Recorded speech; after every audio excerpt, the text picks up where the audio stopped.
Middle asset کی، مشرق وسطیٰ کی، گلف کی، خلیج کی صورتحال ہر گزرتے دن کے ساتھ مزید پریشان کن اور کشیدہ ہوتی جا رہی ہے، جہاں ایک طرف مذاکرات کیے جا رہے ہیں، ثالثوں کے ذریعے پیغامات بھیجے جا رہے ہیں اور ایک دوسرے سے رابطے ہیں، وہاں پر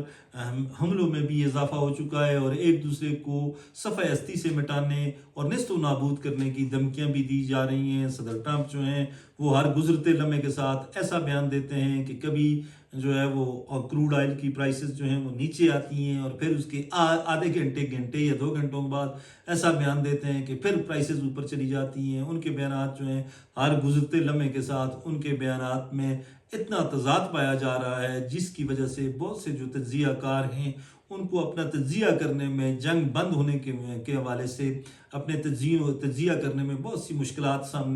مشکلات پیش آ رہی ہیں۔ توقع یہ کی جا رہی تھی کہ 31 مارچ تک چیزیں کلیئر ہو جائیں گی۔ سعودی عرب، مصر، ترکیہ اور پاکستان کے وزرائے خارجہ کا جب اسلام آباد میں اجلاس ہوا تو یہ توقع کی جا رہی تھی کہ معاملات بہتری کی جانب جائیں گے۔ پھر ہمارے جو فارن منسٹر ہیں، deputy prime minister Ishaq Dar China چلے گئے، 1 دن کے لیے گئے، وہ 2 دن کے لیے رکے، پھر اس کے بعد 5 نکاتی جو ان کا وہ ایک اعلامیہ جاری کیا گیا، اس میں جنگ بند کرنے کا مطالبہ کیا گیا۔ اس کے بعد تازہ ترین جو ڈیولپمنٹ یہ ہوئی ہے کہ پاکستان کے ذریعے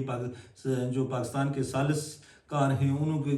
ثالثوں کے ذریعے یہ میسج بھیجا گیا ہے۔ امریکہ نے کچھ جو میسیجز ہیں وہ بھیجے ہیں جو ایران کو مل چکے ہیں، اور اب ایران بھی توقع یہی ہے کہ ان کا کوئی مثبت جواب دے گا۔ لگ یہ رہا ہے جس طرح ٹرمپ نے پہلے کہا تھا کہ ہم 1 ہفتے تک کوشش کریں گے، 6 اپریل تک معاملات بہتر ہو جائیں، پھر انہوں نے بیان دیا کہ ہم 2 ہفتوں کے اندر، 1 یا 2 ہفتوں کے اندر ایران سے نکل جائیں گے۔ پھر آج انہوں نے کہا ہے کہ اگر ایران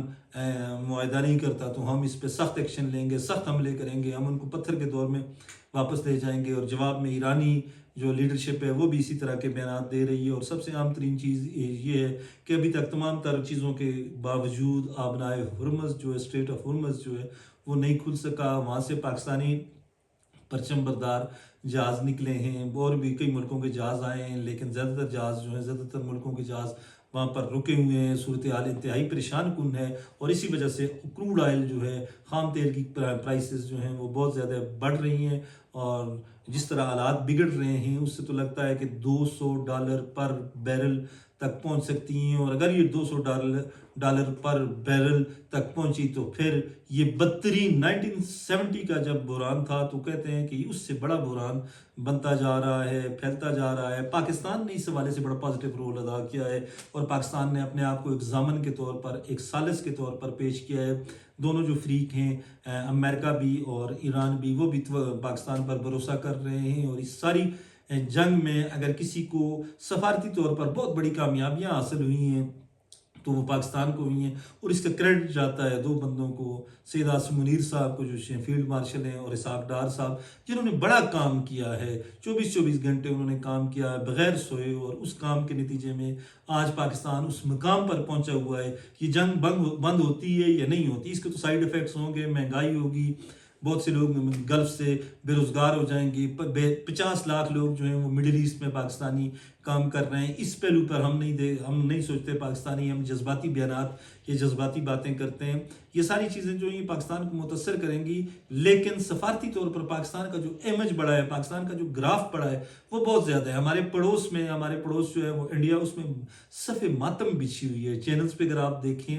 تو وہ لوگ لڑتے ہیں، وہ جھگڑتے ہیں، وہ مودی جو پرائم منسٹر مودی ہیں ان کو بہت زیادہ برا بھلا کہہ رہے ہیں جی کہ یہ سفارتی طور پر تناؤ ہو گئے ہیں، اور ایک ایسا ملک جس کو وہ دہشت گرد قرار دینے کی کوشش کر رہے تھے، اور آج وہ ملک جو ہے وہ دنیا کی سب سے بڑی، سب سے خطرناک جنگ رکوانے کے لیے ثالثی کر رہا ہے، اور بہت سے میسیجز، بہت سی چیزیں جو ہیں وہ کنوے ہو رہی ہیں اسلام آباد کے ذریعے تہران کو اور واشنگٹن کو۔ تو توقع یہی کی جا رہی ہے کہ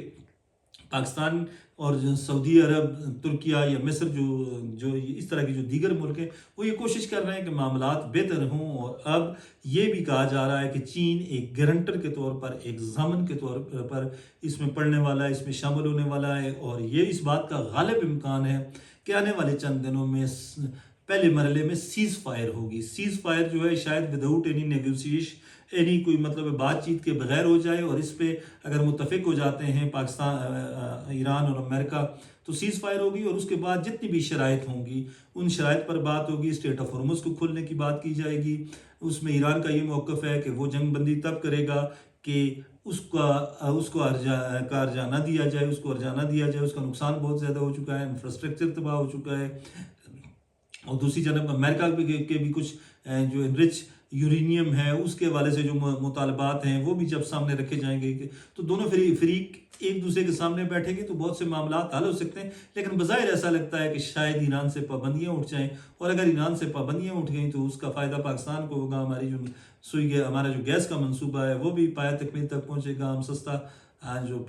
آئل ہے وہ بھی ہم ایران سے خرید سکیں گے، اور یہ ساری صورتحال پاکستان کے حق میں جائے گی. لیکن یہ تب ہوگا جب سیز فائر ہوگی، اور سیز فائر کے بعد مذاکرات ہوں گے، اور مذاکرات کامیاب ہو جائیں گے. توقع یہی ہے کہ ہو جائیں گے. اور پاکستان کی جو ٹیم اس وقت سفارتی سطح پر پاکستان کو لیڈ کر رہی ہے، عاصم منیر صاحب ہیں، اسحاق ڈار ہیں، اور ان کے ساتھ جو دیگر لوگ ہیں وہ زبردست کام کر رہے ہیں. اور توقع یہی ہے کہ آنے والے دنوں میں پاکستان کے لیے نتائج بہتر ہوں گے. اور ہم یہ بھی توقع کر رہے ہیں کہ جنگ بھی بند ہو جائے گی. صدر ٹرمپ کو کہ ہر گزرتے دن کے ساتھ، ہر گزرتے لمحے کے ساتھ اپنے بیانات میں تبدیل کر رہے ہیں. لیکن ان تمام تر چیزوں کے باوجود ہمیں امید ہے،